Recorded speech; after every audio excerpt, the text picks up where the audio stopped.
ତିଆରି ହେଉଛି ଆମ୍ବ ସଢ଼ା।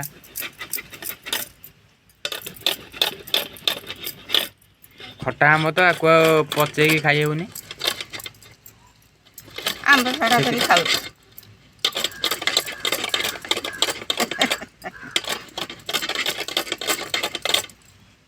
ବହୁତ ସହଜ ଉପାୟରେ ଆମ୍ବ ସଢ଼ା ତିଆରି ହେଉଛି।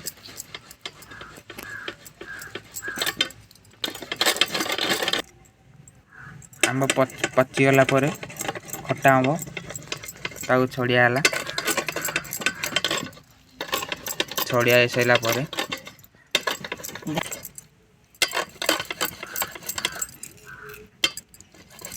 इसने जूस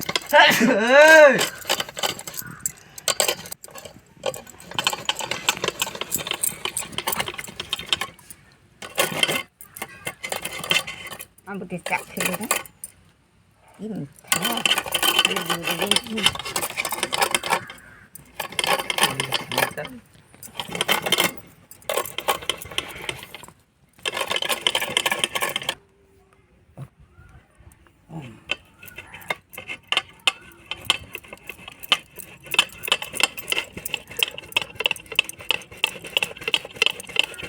नहीं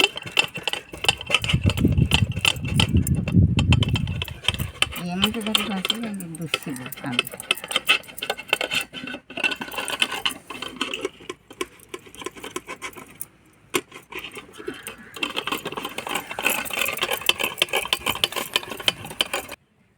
ଗ୍ରାଇଣ୍ଡିଙ୍ଗ ହେଇସାରିଲା ପରେ ଆକୁ ଖରାରେ ଶୁଖିଯିବ। ରନ୍ଧା ହବ। ଦେଖନ୍ତୁ ଗ୍ରାଇଣ୍ଡିଙ୍ଗ ସରିଲା ପରେ ଖରା ଶୁଖିଗଲା ପରେ ଆମର ହେଇଗଲା ଆମ୍ବ ସଢ଼ା।